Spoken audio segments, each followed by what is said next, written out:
Hello student, welcome back to my YouTube channel base of education Madras. Student, आज के इस video में बात करने वाले क्लास 9 का जो एसएसटी का पेपर हुआ था मिड टर्म के, ये उसके आंसर किए, यानी कि इस पेपर को देखिए और अपने आंसर को मिलाइए। वीडियो को पूरा अंत तक देखें और वीडियो को लाइक शेयर जरूर करें और चैनल पर नए तो चैनल को सब्सक्राइब जरूर करें। प्यारे बच्चों, ये आंसर है, ये हमने तैयार किया। इसके बाद हमने एक ऑफिशियल आंसर की तैयार करेंगे, तो फटाफट आप इसको मिलान करेंगे जहाँ तक ये भी आंसर की सही है। तो पहला क्वेश्चन दे रखा था, यानी कि आप जब और आपने हमारे हर चैप्टर के एमसीक्यू क्वेश्चन को आपने देखा था, तो लगभग आपका पेपर बहुत अच्छा गया होगा। तो पहला क्वेश्चन देखा कि द सोशल कॉन्ट्रैक्ट नामक जो पुस्तक किसने लिखी थी। इसका जो राइट आंसर है ऑप्शन ए, यानी कि जियान जॉक रूसो। सेकेंड क्वेश्चन आपका दे रखा था कि फ्रांस में किसके शासन को आत्मा का युग कहा जाता था। तो सेकेंड क्वेश्चन का जो राइट आंसर है ऑप्शन सी। तो क्वेश्चन जो थर्ड है, इसका राइट आंसर हो जाएगा ऑप्शन डी। तो प्यारे बच्चों, यहाँ पर हम क्वेश्चन नंबर 4 को देखने वाले हैं। जो क्वेश्चन नंबर 4 है कि 1789 की फ्रांसीसी क्रांति से पहले फ्रांस में चली आ रही जो राजनीतिक संस्था थी कौन सी थी। तो इसको ये क्वेश्चन का राइट आंसर जो option A state general. Question number 5 की तरफ चलते हैं। क्वेश्चन नंबर जो 5 है कि निम्नलिखित में से किसे भारत का मानक योमोत्तर ये माना गया था। तो इसका जो राइट आंसर ऑप्शन सी है 82.5 पूर्वी देशांतर। मैंने आपसे कहा था कि 82.5 पूर्वी और पश्चिमी दोनों होगा, इसको ध्यान रखेंगे आप। क्वेश्चन नंबर 6 है प्यारे बच्चों कि एक स्थलीय भाग जो 3 तरफ से जल से घिरा हुआ क्या कहलाता है। ये प्रायद्वीप कहलाता है। तो क्वेश्चन नंबर 7 है प्यारे बच्चों की पश्चिमी तटीय मैदान का जो दक्षिणी भाग है इसे क्या कहते हैं। तो पश्चिमी तटीय जो मैदान का दक्षिणी भाग है इसे कहते हैं मालाबार तट, यानी कि ऑप्शन बी बिल्कुल सही हो जाएगा। क्वेश्चन नंबर 8 की तरफ चलते हैं। तो क्वेश्चन नंबर 8 है प्यारे बच्चों। तो प्यारे बच्चों, क्वेश्चन नंबर जो आपका 8 है कि बाढ़ वाले नए तथा युवा निक्षेपों को क्या कहते हैं। तो इसको कहते हैं खादर। क्वेश्चन नंबर जो 9 है कि लक्षद्वीप जो ये समूह स्थित है कहाँ पर थे, ये अरब सागर में स्थित है। तो क्वेश्चन नंबर 5 को देखते हैं। क्वेश्चन नंबर जो 5 है प्यारे बच्चों कि निम्नलिखित में से किन देशों के बीच पाक जल संधि स्थित है। मैंने आपको बाद में बताया था कि ये क्वेश्चन आने की संभावना है। तो भारत और श्रीलंका के बीच में, बहुत सारे बच्चों ने जिसको अगर नहीं पता होगा पाक देखा होगा, उन्होंने भारत पाकिस्तान को लगा दिया होगा। तो क्वेश्चन नंबर जो 11 है प्यारे बच्चों कि निम्नलिखित में से कौन सी गैर कृषि क्रिया नहीं है। आपसे पूछा कि कौन सी गैर कृषि क्रिया नहीं है, यानी कि बाकी 3 गैर कृषि क्रिया है, एक नहीं है। जो बीज बोना है ये कृषि क्रिया है, ऑप्शन डी सही हो जाएगा। तो क्वेश्चन नंबर जो 12 प्यारे बच्चों कि निम्नलिखित में से कौन सा अस्थाई पूंजी का उदाहरण नहीं है। तो अस्थाई पूंजी का जो उदाहरण है ये कच्चा माल है, आपने नहीं पूछा है, इस बात का ध्यान रखना सभी बच्चे। क्वेश्चन नंबर 13 कि माना एक पूंजी है, क्योंकि माना एक पूंजी है, क्यों है पूंजी है, क्योंकि इनमें क्या ज्ञान और कौशल है। तो क्वेश्चन नंबर जो 14 है कि निम्नलिखित में से कौन सा विनिर्माण क्षेत्र के अंतर्गत है। तो क्वेश्चन नंबर 14 का राइट आंसर हो जाएगा उद्योग। चलते हैं अगली क्वेश्चन की तरफ। क्वेश्चन नंबर 15 प्यारे बच्चों कि संध्या अपने परिवार के लिए गमले में टमाटर उगाती है, उनका यह कार्य निम्नलिखित में से किसके अंतर्गत आता है। तो क्वेश्चन नंबर तो प्यारे बच्चों क्वेश्चन नंबर जो 15 है इसका जो राइट आंसर होगा ये ऑप्शन बी, यानी कि गैर बाजार क्रिया है। तो इसके बाद एक ऑफिशियल जो आंसर की आएगी उसके द्वारा भी वीडियो बनाई जाएगी। हो सकता है कुछ क्वेश्चन उसमें से गलत हो जाए, लेकिन संभावना बहुत कम है। तो क्वेश्चन नंबर जो 16 है कि निम्नलिखित में से कौन भारतीय संविधान सभा के सदस्य थे। तो ऑप्शन ए सरदार वल्लभ भाई पटेल।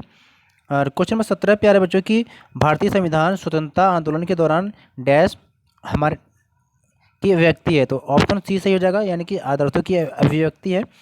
क्वेश्चन नंबर 18 है कि सही मिलान की पहचान करना है, यानी कि ऑप्शन सी सही हो जाएगा। क्वेश्चन नंबर 19 है प्यारे बच्चों की निम्नलिखित में से कौन सा जो कथन है लोकतंत्र का समर्थन करता है। तो ये सारे करते हैं, और यानी कि ऑप्शन डी सही हो जाएगा 19 का। क्वेश्चन नंबर 20 है प्यारे बच्चों की लोकतंत्र में, यानी कि लोकतंत्र में अकाल और भुखमरी की संभावना कम होती है, यह तर्क देने का इनमें से कौन सा कारण सही नहीं है। सही नहीं पूछा आपको, तो यहाँ पर जो है ऑप्शन डी सही हो जाएगा। तो प्यारे बच्चों क्वेश्चन नंबर जो 20 है इसका राइट आंसर ऑप्शन डी हो जाएगा। चलते हैं अगली क्वेश्चन की तरफ। अगला क्वेश्चन हमारा है क्वेश्चन नंबर 21 है। प्यारे बच्चों चलते हैं क्वेश्चन नंबर 21 की तरफ। निम्नलिखित में से कौन सी लोकतंत्र की एक विशेषता है। तो ये उपयुक्त सभी है। और क्वेश्चन नंबर 22 है कि रिक्त स्थान ने अपने यहाँ नागरिकता के नियम कुछ इस तरह से बनाए कि रूसी अल्पसंख्यक लोगों के मतदान का अधिकार हासिल करने में मुश्किल होता है। तो ये इसका राइट आंसर ऑप्शन सी हो जाएगा, एस्टोनिया। नंबर 23 है प्यारे बच्चों कि वर्ष 2000 तक मैक्सिको में PIR चुनाव जीतने के लिए कौन कौन से अनुचित कदम उठाए थे। तो ये सारे उपयुक्त सभी हैं। चलते हैं अगले क्वेश्चन की तरफ। क्वेश्चन नंबर जो 24 है प्यारे बच्चों कि निम्नलिखित में से कौन सा जो देश है। तो क्वेश्चन नंबर 24 है कि निम्नलिखित में से कौन सा जो देश है लोकतांत्रिक देश का एक उदाहरण है। तो भारत है एक लोकतंत्र देश है। तो चलते हैं सेक्शन बी में कि नीचे जो दिए गए जो चित्र है आपको बताना है किसका प्रतीक है। ये समानता का प्रतीक है, यानी ऑप्शन सी सही हो जाएगा। तो क्वेश्चन नंबर जो 26 है प्यारे बच्चों, तो ये क्वेश्चन नंबर जो 26 है कि निम्नलिखित में से कौन सा जो तीसरे स्टेट को इंगित करता है। तो यहाँ पर आपको ध्यान देना कि कुलीनबर्ग सब में दे रखा है, तो कुलीनबर्ग सेकेंड में रहता है, तो इसलिए ऑप्शन बी सही हो जाएगा, क्वेश्चन नंबर 26 का बी। तो क्वेश्चन नंबर 27 है प्यारे बच्चों की नेशनल असेंबली के द्वारा किए गए कार्य को नीचे दिए गए विकल्पों में से क्या करना आपको है, चुनना है। तो इसको देखते हैं। तो क्वेश्चन नंबर 27 इसका राइट आंसर ऑप्शन बी हो जाएगा, यानी कि पहला दूसरा सही है। और क्वेश्चन नंबर जो 28 है प्यारे बच्चों, इसका आपको मिलान करना है, तो इसका जो राइट आंसर हो जाएगा ऑप्शन ए, यानी कि पहले का डी आप करेंगे, और सेकेंड का आप करेंगे बी करेंगे, और थर्ड का आप करेंगे, थर्ड का सी, और फोर्थ का करेंगे आप ए, यानी कि ऑप्शन डी, ऑप्शन ए सही हो जाएगा। क्वेश्चन नंबर 29 है प्यारे बच्चों, मैंने आपको बताया था कि इस टाइप के जो क्वेश्चन है ये अक्सर एग्जाम में आएंगे और इसकी संभावना ये अधिकतर होते हैं। तो क्वेश्चन नंबर 29 देखेंगे, देखने के बाद आपको कथन पढ़ना है। तो क्वेश्चन नंबर 29 जो आपका है, इसका जो राइट आंसर हो जाएगा ऑप्शन ए।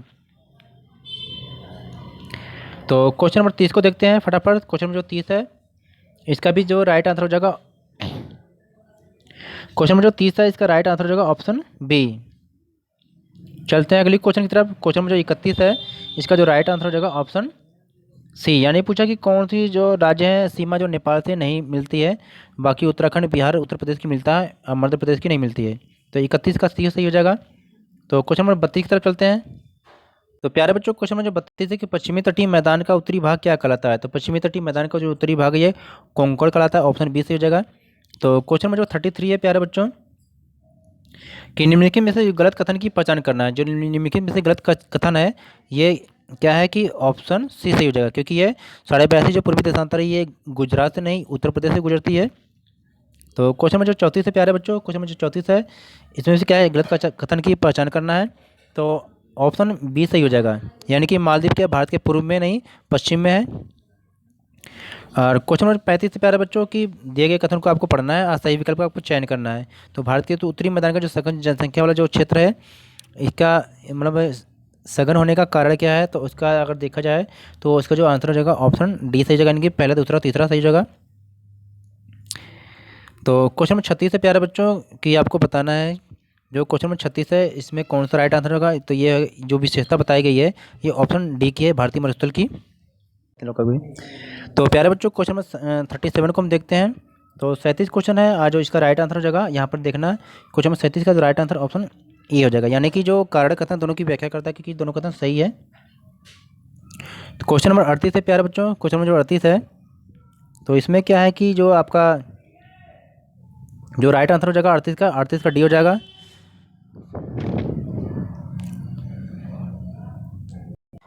तो प्यारे बच्चों क्वेश्चन नंबर जो 39 है इसको पढ़ेंगे। अभय एक कृषि मजदूर है जिसके पास साल के केवल कुछ महीने ही काम होता है, बाकी समय में वो बेरोजगार रहता है। तो इस प्रकार की बेरोजगारी मौसम बेरोजगारी कहलाती है, यानी 39 का ऑप्शन सी सही हो जाएगा।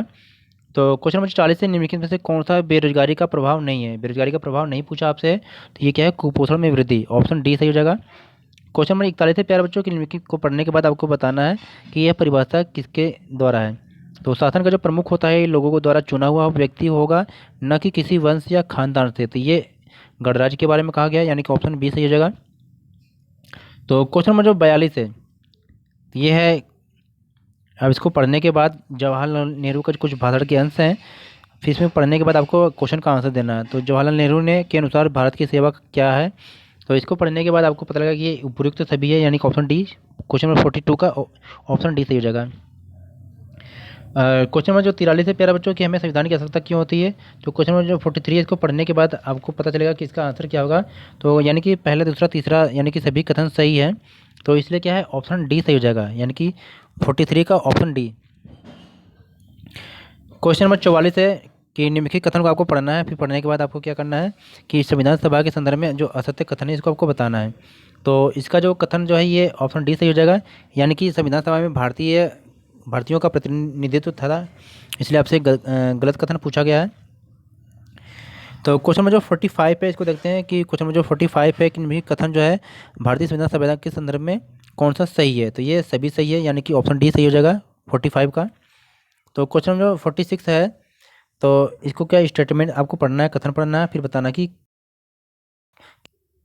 तो यहाँ पर जो दिया गया है कथन, तो इसका जो राइट आंसर होगा इस क्वेश्चन का यानी कि क्वेश्चन नंबर 46 का राइट आंसर ऑप्शन सी हो जाएगा। तो चलते हैं अगले सेक्शन की तरफ। इसको क्या पैराग्राफ है, इसको पैराग्राफ पढ़ना है आपको। पैराग्राफ पढ़ने के बाद जो क्वेश्चन दिया गया है इसका आंसर देना है। तो चलिए सीधे क्वेश्चन पे चलते हैं। तो क्वेश्चन जो 46 दे रखा है इसका जो राइट आंसर जगह यानी कि 1789 यानी कि ऑप्शन ए सही जगह। तो 48 क्वेश्चन देखते हैं। 48 में जो क्या इसका राइट आंसर हो जाएगा ऑप्शन डी हो जाएगा। अगला क्वेश्चन है 49 है।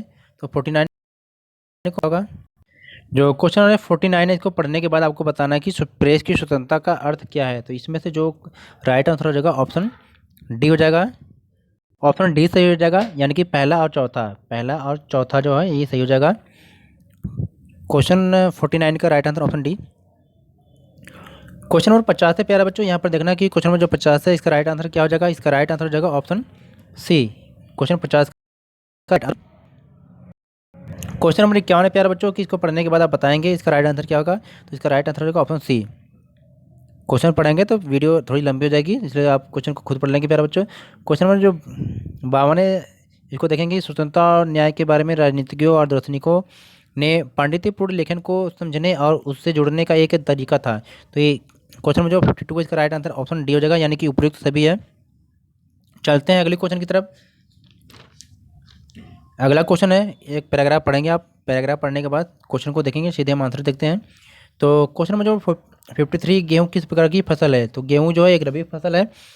तो अगला क्वेश्चन है कि 54 यानी कि जो आलू की जो खेती है किस महीने में उगाई जाती है। तो क्वेश्चन नंबर जो 54 इसका राइट आंसर है अक्टूबर से दिसंबर के महीने में। तो जो 55 की जो क्वेश्चन है निम्नलिखित में से कौन सा कथन सही आपको बताना है। तो जो 55 है इसका जो राइट आंसर हो जाएगा 55 है प्यारे बच्चों, इसका जो राइट आंसर हो जाएगा यानी कि इसमें जो पहला और जो तीसरा है ये कथन सही हो जाएगा यानी कि 55 में जो आपका राइट आंसर हो जाएगा ऑप्शन सी। चलते हैं अगले क्वेश्चन की तरफ। अगला क्वेश्चन है प्यारे बच्चों 56 है कि पालमपुर में किसान एक वर्ष में कितनी फसल ये क्या करते हैं पैदा करते हैं। तो ये 3 करते हैं, ऑप्शन बी सही हो जाएगा 56 का। तो क्वेश्चन नंबर 57 है कि एक वर्ष में अधिक फसल पैदा करने में निम्नलिखित में से किस साधन ने सहायता की। तो ये बिजली ने सहायता की है, क्योंकि जब सिंचाई की सुविधा जब रहेगी हमेशा तो बिजली के द्वारा तो फसल क्या है ज़्यादा से ज़्यादा मात्रा में उगा सकते हैं लोग। तो 58 क्वेश्चन आप देखेंगे यहाँ पर 58 क्वेश्चन की पालमपुर के संबंध में निम्नलिखित में से कौन सा कथन सही है। तो यहाँ पर अगर देखा जाए तो पहला, दूसरा और तीसरा यानी कि सभी कथन सही है यानी कि ऑप्शन डी बिल्कुल सही हो जाएगा। चलते हैं अगले क्वेश्चन पे। 59 क्वेश्चन दे रखा है कि भारत के मैप में आपको कुछ पॉइंट को आपको दर्शाया गया है। चलिए देख लीजिए। तो भारत के मैप पे आप उसको दर्शा लेंगे कि आपको बताना है कि कौन कौन से यहाँ पर भारत के राजनीतिक मैप में आपको जो ए पॉइंट से जो इंडिकेट किया गया है ये उस राज्य की राजधानी है, उस राज्य की राजधानी है। आपको बताना है कि कौन सी है। तो वहाँ पर जो ए इंडिकेट किया गया है ये उड़ीसा राज्य में है, तो उसकी राजधानी क्या है भुवनेश्वर है। चलते हैं अगले क्वेश्चन में, यानी क्वेश्चन नंबर 60 है कि भारत के उसी राजनीतिक मानचित्र में एक पर्वत दिखाया गया है जो उसको बी से इंडिकेट किया गया है। बी से जो दर्शाया गया है इसका नाम पूछा जा रहा है आपसे। तो जो बी से दर्शाया गया है वो अनाई मुड़ी है, ऑप्शन बी सही हो जाएगा। तो प्यारे बच्चों ये थी हमारी आज की वीडियो। उम्मीद करते हैं कि वीडियो आपको अच्छी लगी होगी। वीडियो को लाइक शेयर जरूर करना और चैनल पर हैं तो चैनल को सब्सक्राइब जरूर करें। और अभी कुछ समय में जब ऑफिशियल आंसर किया जाएगी तो उसकी भी वीडियो हम बना लेंगे, तो उससे भी आप मिलान कर लेंगे। ओके, टेक केयर गुड बच्चों।